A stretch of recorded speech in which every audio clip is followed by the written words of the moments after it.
Maluku Antar Nusa kembali menjumpai Anda edisi hari ini. Beragam topik berita hasil liputan tim redaksi kami saat lagi dapat Anda simak. Namun sebelumnya dapat Anda ikuti cuplikan berita utama.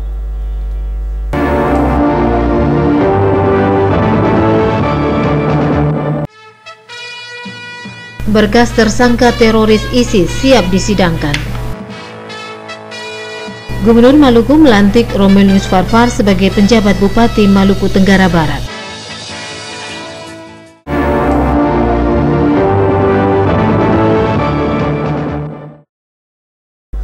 Demikian tadi cuplikan berita utama Maluku Antar Nusa. Di samping sejumlah berita lainnya hasil liputan tim redaksi kami. Saya Henry Nanlo, inilah Maluku Antar Nusa selengkapnya.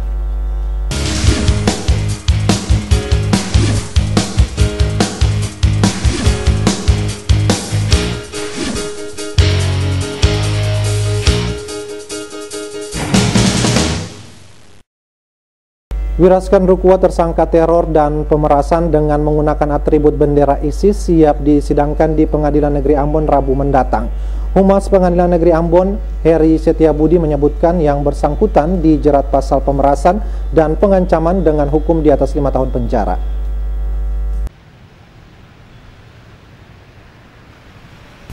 Berkas Wirasman Rukua tersangka dalam sejumlah aksi teror dan pemerasan menggunakan nama ISIS siap disidangkan di Pengadilan Negeri Ambon 19 April mendatang. Humas Pengadilan Negeri Ambon, Heri Setiabudi menyebutkan tersangka Wirasman Rukua tersangka teror di sejumlah bank di Kota Ambon dijerat pasal pemerasan dan pengancaman dengan hukuman di atas 5 tahun penjara. Berkas Wirasman Rukua merupakan perkara tindak pidana umum, bukan perkara terorisme, sehingga persidangan tidak mendapat pengamanan khusus dari aparat kepolisian. Itu pasal-pasal biasa aja, pemerasan dan pengancaman, ya, pemeras dan mengancam itu pasalnya itu aja. Bukan ya. Pasal teroris bukan ya? bukan. Kapan Pak rencana disidangkan Pak kasus ini? Tanggal 19 April minggu depan. Sebelumnya tersangka Wirasman Rukua ditangkap oleh Densus 88 Polda Maluku di kediamannya di kawasan Desa Nania, Kecamatan Baguala, Kota Ambon. Wirasman Rukua melakukan aksi teros dan pemerasan dengan cara mengirimkan surat permintaan uang kepada sejumlah bank di Kota Ambon dengan alasan uang tersebut untuk membantu perjuangan ISIS di Suriah. Selain itu juga tersangka mengirim surat teror bom mengatasnamakan kelompok ISIS. Fani Letahid melaporkan. Gubernur Maluku hari ini melantik Romelius Farfar sebagai penjabat Bupati Maluku Tenggara Barat. Tugas utama penjabat Bupati MTB adalah melakukan konsolidasi ASN pasca pemilu kada di kabupaten tersebut.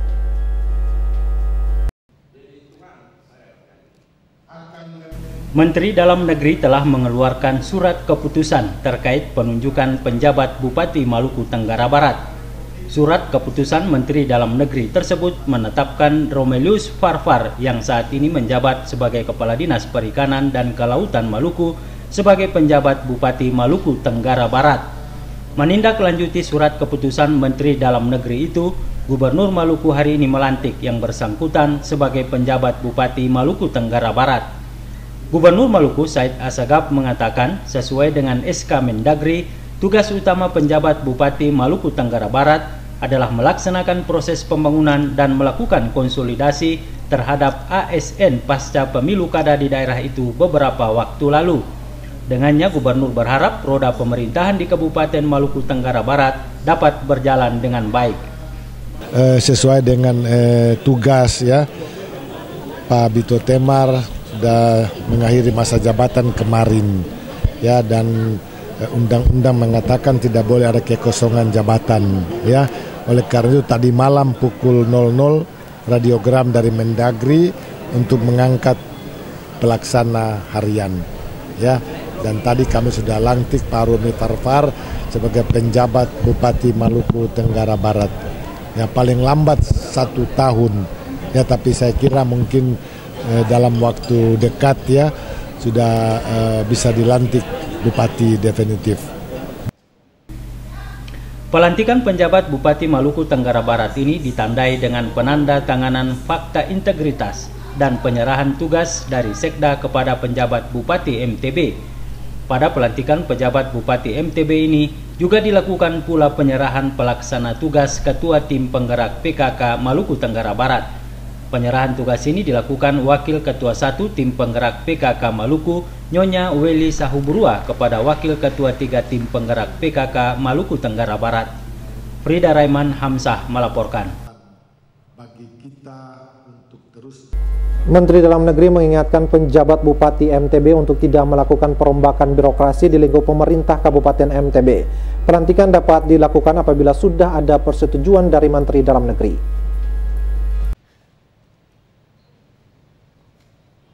Saat melantik penjabat Bupati Maluku Tenggara Barat, Gubernur Maluku Said Assegaf kembali menegaskan keputusan Menteri Dalam Negeri terkait larangan bagi penjabat Bupati untuk melakukan perombakan birokrasi di lingkup pemerintah Kabupaten Maluku Tenggara Barat. Perombakan birokrasi dan pelantikan pejabat dapat dilakukan apabila mendapat persetujuan dari Menteri Dalam Negeri. Menindaklanjuti instruksi Menteri Dalam Negeri itu, penjabat Bupati Maluku Tenggara Barat Romelius Farfar mengatakan akan melaksanakan tugas yang diembannya sesuai ketentuan yang berlaku. Pihaknya tidak akan melakukan perombakan birokrasi di lingkup pemerintah Kabupaten MTB. Hal penting yang akan dilakukan adalah melakukan konsolidasi ASN pasca pemilu kada di daerah itu beberapa waktu lalu.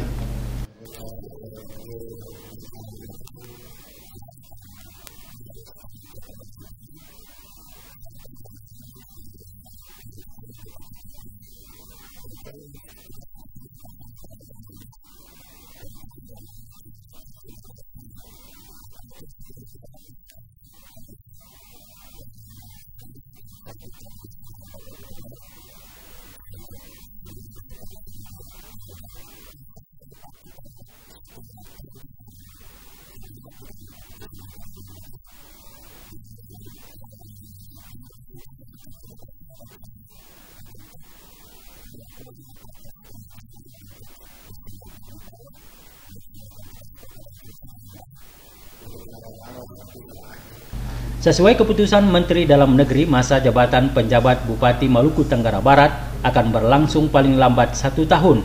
Namun demikian, masa jabatan penjabat Bupati MTB sangat tergantung pada proses pengusulan hasil pemilu kada yang sementara ini tengah dilakukan oleh DPRD maupun KPUD setempat ke Menteri Dalam Negeri. Frida Raiman Hamzah melaporkan.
Kami siap.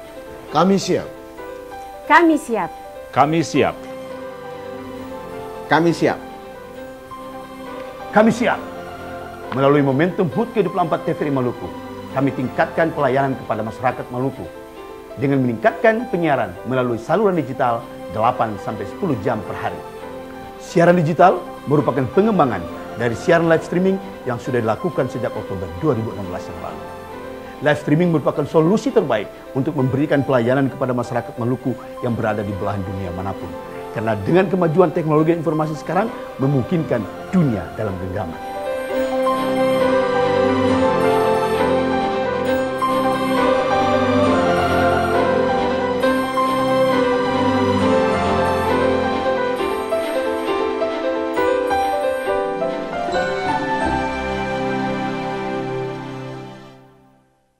Paguyuban Angkatan Muda Hatu-Haha Walepia Pelau yang sempat mandek kini dihidupkan lagi. Angkatan Muda Hatu-Haha Walepia Pelau itu hadir untuk melakukan rekonsolidasi serta menjalin kebersamaan di antara warga Pelau.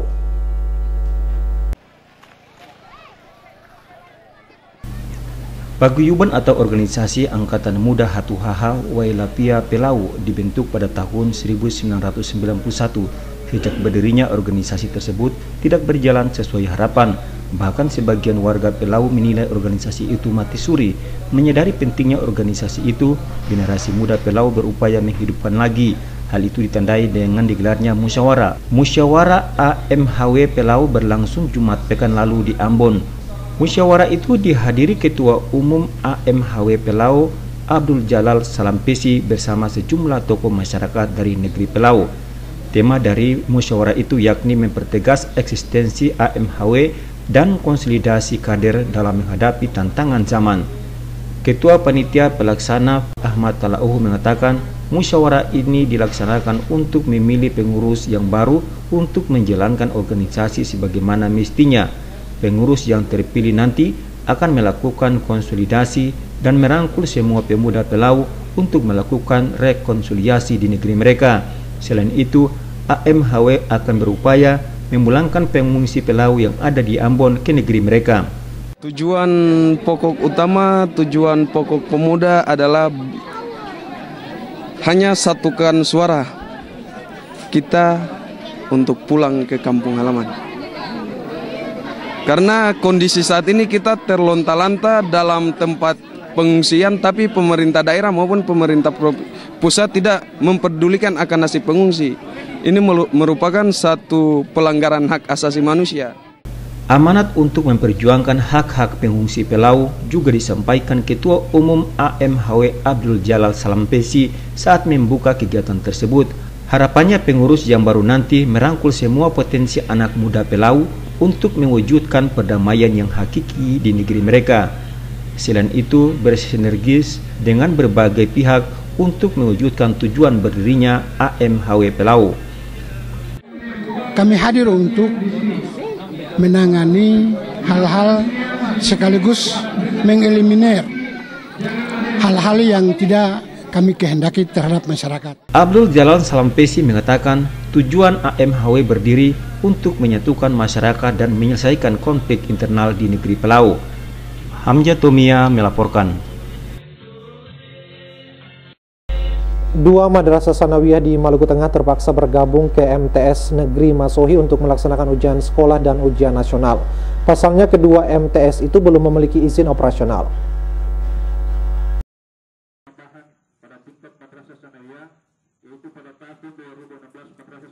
Pelaksanaan ujian sekolah berstandar nasional atau ujian akhir madrasah berstandar nasional Senin pagi digelar. Di Kabupaten Maluku Tengah, dua madrasah belum memiliki izin operasional atau nomor induk madrasah maupun nomor pokok sekolah nasional. Kedua madrasah tersebut adalah MTS Waitiha Seram Utara dan MTS Namasula. Kepala Tata Usaha Kementerian Agama Kabupaten Maluku Tengah Herman Angkotasan membenarkan hal itu. Kementerian Agama akan mendorong Dinas Pendidikan untuk mengeluarkan izin operasional bagi kedua sekolah tersebut. Dua ini ditarik alasannya karena yang pertama izin operasionalnya kan belum keluar. Kedua menyangkut ISN, dia nomor izin surat ini belum keluar sehingga inisiatif dari Kepala Sekolah MTS Mandua Masohi mengambil mereka untuk turut ujian di MTS Negeri Masohi. Kepala MTS Negeri Masohi Zainul Wailisa mengatakan siswa dari dua MTS tersebut merupakan peserta ujian. Dengannya diperlukan kebijakan agar tidak merugikan mereka. Olehnya, secara aturan, kedua MTS itu masih terdaftar di MTS Negeri Masohi sebagai sekolah induk. Mereka bergabung dengan MTS Negeri 2 Maluku Tengah karena pada saat mereka berakses belum punya izin operasional, sementara pesertanya sudah kelas ujian. Untuk itu, karena belum ada izin operasional, saya selaku ketua MKKS mengambil langkah bahwa afiliasi yang belum punya izin operasional itu dia akan terdaftar pada sekolah induk. Jumlah peserta pelaksanaan USBN atau UAMBN di MTS Negeri Masohi sebanyak 174 siswa. USBN atau UAMBN ini berlangsung selama 4 hari menjelang ujian nasional yang jatuh pada 2 Mei mendatang. Dari Masohi, Maluku Tengah, Fatahila Sia melaporkan.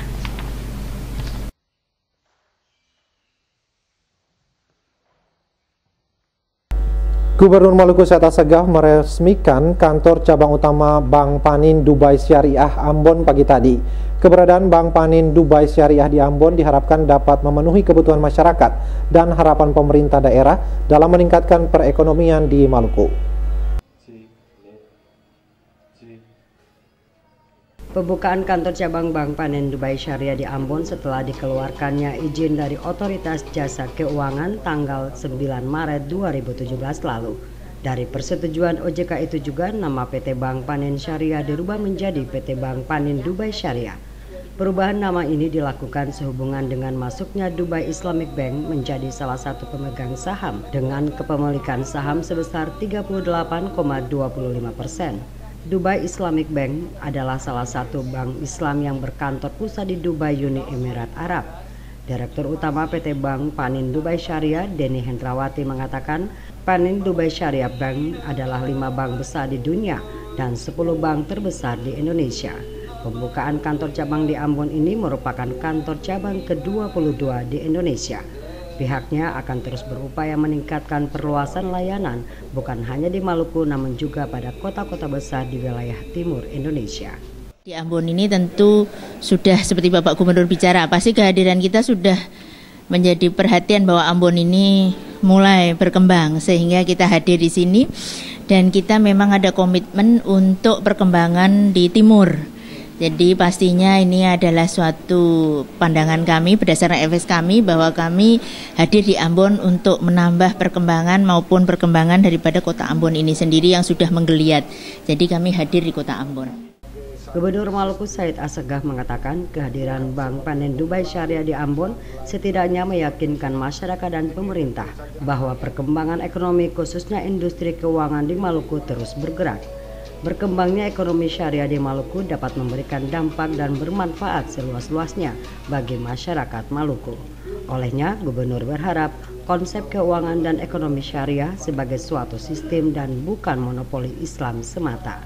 Semoga Bank Panin Dubai Syariah kantor cabang Ambon memberikan manfaat yang baik, manfaat yang seluas-luasnya untuk masyarakat kita, termasuk memberi dampak positif terhadap perkembangan ekonomi Maluku ke depan. Devi bin Umar, Hamzah Tomia melaporkan.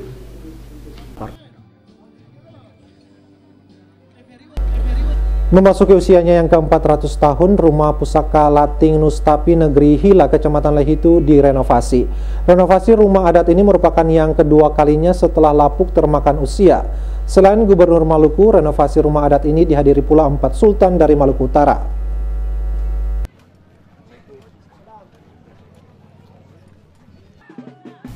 Tradisi pergantian dan pemasangan atepoput atau atap Rumah Pusaka Lating Nustapi merupakan yang kedua kalinya setelah pergantian atepoput yang pertama pada kekuasaan pemerintahan Hasan Sulaiman sekitar tahun 1675. Pergantian atepoput pada pemerintahan Hasan Sulaiman itu karena terjadi gempa bumi di Pulau Ambon pada tahun 1674. Di mana Rumah Pusaka Lating Nustapi ikut mengalami kehancuran. Rumah Pusaka Lating Nustapi yang terletak di negeri Hila di usianya yang keempat abad tersebut kondisinya sudah lapuk dan termakan usia, mengharuskan keluarga Lating di negeri itu merenovasi. Ketua Panitia Hasan Asagaf mengatakan renovasi Rumah Pusaka Latin Nustapi ini terstruktur dengan melibatkan seluruh pemangku adat. Renovasi rumah pusaka saat ini yakni atap pamali dan rangka atap rumah pusaka yang sudah lapuk termakan usia. Sultan Tidore Haji Hussein mengaku terharu dengan prosesi adat pemasangan ate popot perdana pada rumah pusaka Latin Nustapi.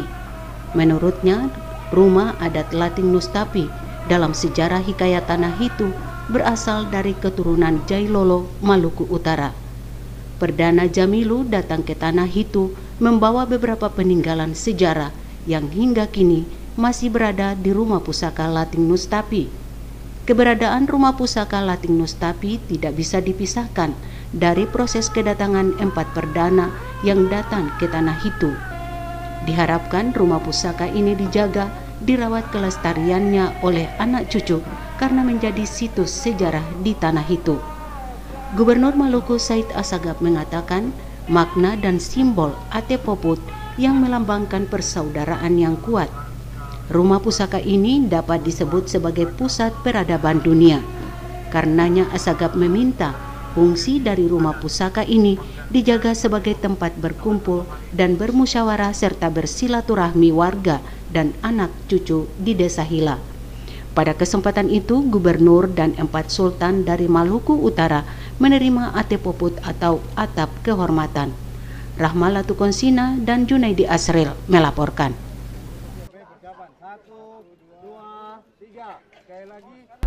Merayakan Paskah Kristus, warga Jemaat GPM Namlea Klasis Buru Utara melakukan pawai obor di Kota Namlea, Kabupaten Buru. Perayaan Paskah tahun ini merupakan perayaan Paskah perdana setelah terhenti beberapa waktu lalu.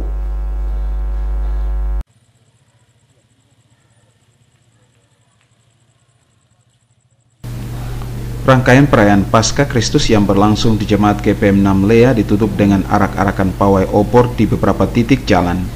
Obor-obor itu dibawa oleh ratusan pemuda, orang tua, serta anak sekolah minggu. Selain pawai obor, sejumlah kegiatan juga dirancang panitia Hari Besar Gerejawi, diantaranya lomba menyanyi tunggal anak, lomba mewarnai telur, nonton bareng film Paskah, dan mencari telur Paskah. Kegiatan itu diakhiri dengan ibadah Paskah.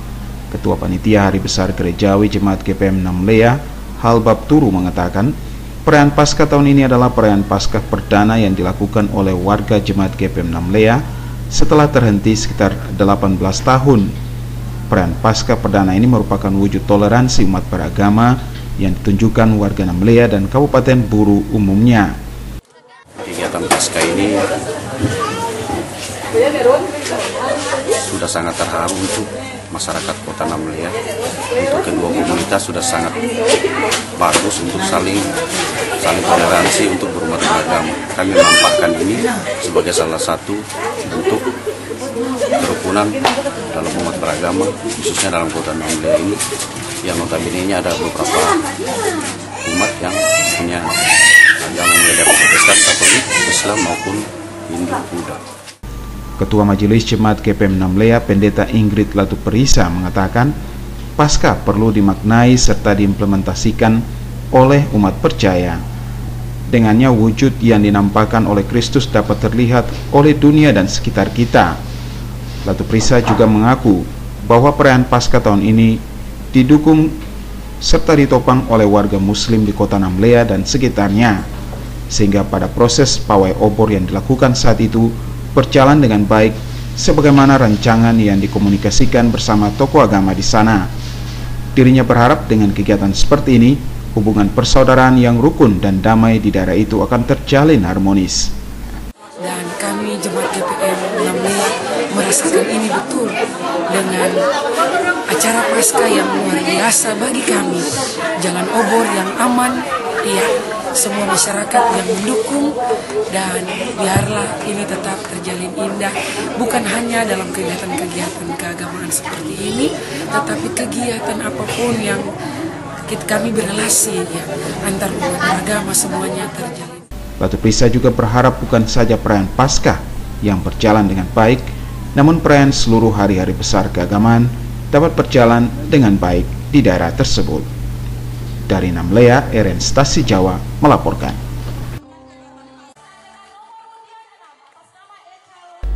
Kematian Yesus Kristus di kayu salib menandakan keberpihakan Allah untuk menebus dosa umat manusia.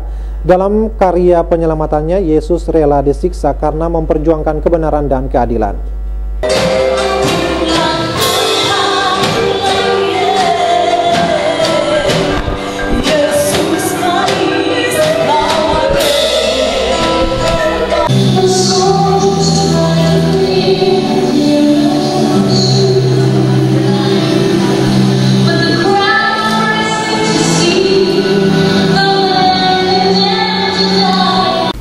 Berbagai kidung pujian dipersembahkan menandai berlangsungnya proses perayaan Paskah yang dikemas dalam kebaktian kebangkitan rohani KKR yang dilaksanakan warga jemaat Gereja Sidang Jemaat Allah Agape Poka yang berlangsung dengan sukacita dipimpin Pendeta Peri Dumeda. Paskah merupakan salah satu peristiwa sakral di mana Yesus meninggalkan dunia yang fana karena janjinya untuk menebus dosa umat manusia. Kematian Yesus di tiang salib memberikan isyarat bagi umat percaya untuk selalu mengimani perjalanan sengsaranya, dan akhirnya sesuai janjinya pada seluruh umat manusia, pada hari yang ketiga Yesus bangkit di antara orang-orang mati dan menyatakan janji setia dalam karya penyelamatannya. Pendeta Peri Dumeda dalam perayaan Paskah menyentil seputar makna Paskah yang mengajak umat percaya untuk selalu menjalani hidup dengan penuh ketabahan dan rela berkorban untuk orang banyak. Disebutkan, jalan salib yang dialami Yesus Kristus menandakan betapa cintanya Yesus kepada umat percaya karena janji untuk menyelamatkan umat percaya dari belenggu dosa. Kebangkitan Yesus Kristus merupakan peristiwa bersejarah di mana Yesus menepati janjinya untuk berkorban dan menyelamatkan umat percaya. Peristiwa Paskah itu merupakan momentum rohani yang mengajarkan umat manusia pada jalan kebenaran. Karenanya Pendeta Dumeda berharap perayaan Paskah Kristus yang dilaksanakan ini hendaknya direnungi dan diaplikasikan dalam kehidupan sehari-hari. Setidaknya memaknainya dalam sebuah realita hidup untuk mencapai kemenangan melawan kezaliman. Dalam perayaan Paskah itu hadir pula calon wali kota Ambon terpilih Risat Lohana Pesi. Dalam kesempatan itu, Lohana Pesi menyampaikan ucapan terima kasih atas seluruh dukungan dan doa bagi pasangan terpilih yang telah menyelesaikan seluruh tahapan pilkada dengan baik. Risat Lohana Pesi mengajak warga masyarakat kota Ambon bergandengan tangan untuk membangun kota Ambon ke arah yang lebih baik. Abu Salbawa, Unga melaporkan.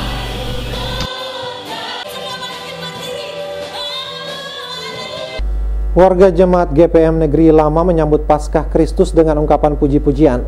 Jemaat yang di dalamnya terdapat 5 sektor meramaikan Paskah Kristus dengan berbagai lomba hingga ibadah syukur Paskah di Minggu pagi.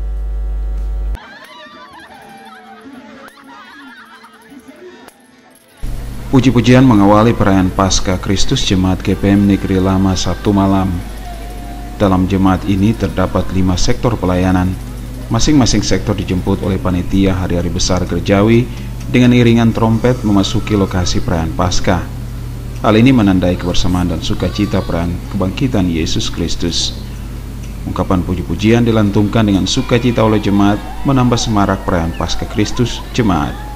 Ketua Panitia Hari-Hari Besar Gerejawi Jemaat GPM Negeri Lama Yahya Orapelean mengakui perayaan Paskah di jemaat setiap tahunnya digelar secara meriah. Masing-masing sektor dalam jemaat yang bertanggung jawab untuk perayaan Hari Besar Gerejawi mendesain berbagai acara yang berbeda. Orapelean mengakui Paskah memang mesti dirayakan secara meriah karena Yesus telah bangkit mengalahkan kematian. Melalui kebangkitan ini Kristus juga telah mendamaikan manusia dengan Allah melalui pengorbanannya menanggung dosa-dosa umat manusia. Kegiatan Paskah jemaat dipusatkan di lapangan kompleks perumahan BTN Negeri Lama. Perayaan Paskah Kristus Jemaat Negeri Lama dimulai dengan berbagai kegiatan lomba anak SMTPI yang berlangsung sejak sore. Kegiatan lomba ini antara lain cerdas cermat, pidato dalam bahasa Inggris, dan lomba mewarnai telur Paskah. Hari-hari besar gerejawi itu diberi tugas kepada masing-masing sektor. Kebetulan tahun 2017 ini adalah giliran sektor Siloam yang menyelenggarakan selaku tuan rumah. Jadi di sini kebetulan kami ada 5 sektor dan tahun 2017 ini tuan rumahnya sektor Ya tentu ya, di dalam pelaksanaannya kalau tahun 2016 itu selaku tuan rumah itu dari sektor Tigris, acara juga seperti ini. Pendeta Apitule dalam khotbahnya saat ibadah syukur Paskah Jemaat GPM Negeri Lama menguraikan tentang peran perempuan kala itu dalam melayani Yesus Kristus serta murid-muridnya memberitakan kabar sukacita keselamatan. Padahal dalam tradisi Yahudi perempuan adalah kelompok masyarakat yang tidak dianggap dibanding laki-laki. Namun ketika Yesus ditangkap dan para murid laki-laki melarikan diri, justru perempuan yang ada di barisan depan dan tetap menemani Yesus hingga kebangkitannya. Apitula berharap jemaat dapat menjadi saksi Paskah untuk bertindak melakukan sesuatu yang menghidupkan. Melkilatus Saule Sarles Pelaman melaporkan. Adik-adik boleh duduk ya. Kalau besok kita harus pulang, kita pulang. Mengawali perayaan Paskah, sektor Saitun Jemaat GPM Latiri melantunkan puji-pujian. Ibadah perayaan Paskah ini sekaligus menjadi momen perpisahan dengan Ketua Majelis Jemaat, Pendeta Yomi Tomasoa.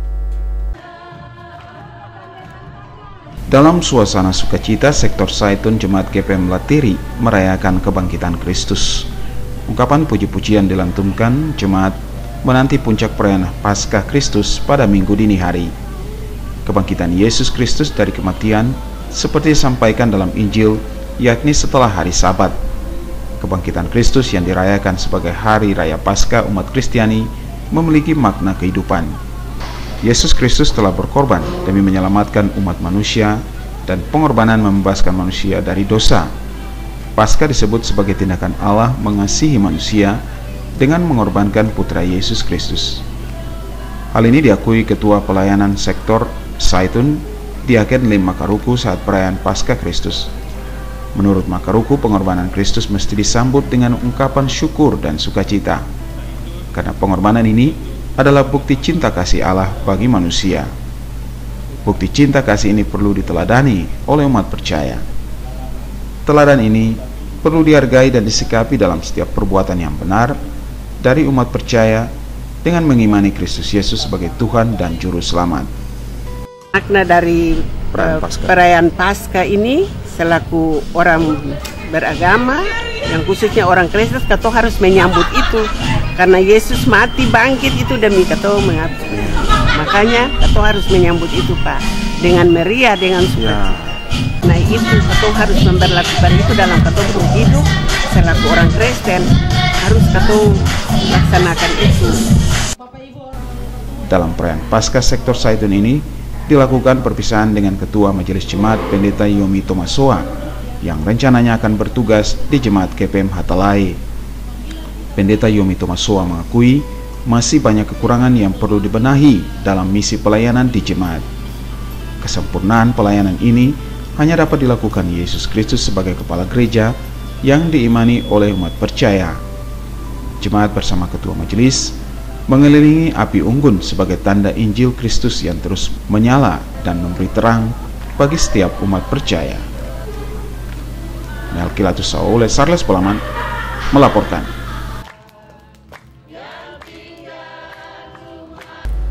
Pawai obor sebagai tradisi perayaan Paskah dilakukan warga sektor 4 Jemaat GPM Bet-El. Pawai obor ini dilakukan sambil menanti ibadah syukur Paskah Minggu pagi.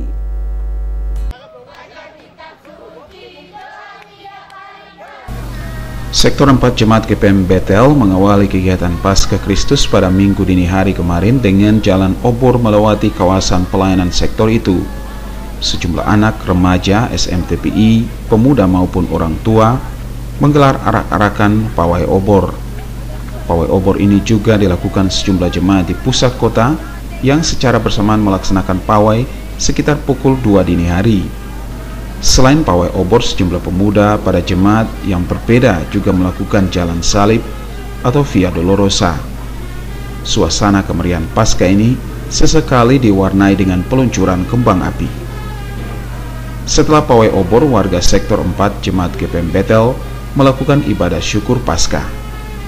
Ibadah syukur Paskah dipimpin Pendeta Saloy. Ibadah ini ditandai dengan kubur terbuka yang melambangkan kebangkitan Kristus dari kematiannya. Pendeta Saloi dalam khotbah ibadah syukur Paskah sektor 4 Betel menguraikan tentang kebangkitan yang syarat dengan makna. Kebangkitan menjadi garansi atau jaminan bagi umat percaya untuk sebuah keselamatan dan kehidupan kekal yang dijanjikan Allah. Kebangkitan Kristus telah membuka surga bagi setiap roh yang beriman kepadanya. Untuk itu tugas umat percaya memberitakan kebangkitan Kristus kepada mereka yang masih hidup di dunia. Kebangkitan Kristus yang dirayakan umat Kristiani dalam Paskah merupakan anugerah terbesar bagi setiap orang percaya. Menurutnya masalah terbesar dalam kehidupan manusia adalah dosa. Konsekuensi dari dosa ini adalah kematian bagi manusia. Namun dosa dan kematian ini telah diselesaikan melalui kebangkitannya. Kendati manusia cenderung pesimis, khawatir, dan terluka tatkala diperhadapkan dengan berbagai masalah kehidupan. Padahal berbagai masalah ini telah diselesaikan melalui kebangkitan Yesus Kristus. Melkilatus Saule, Sarlas Polaman melaporkan.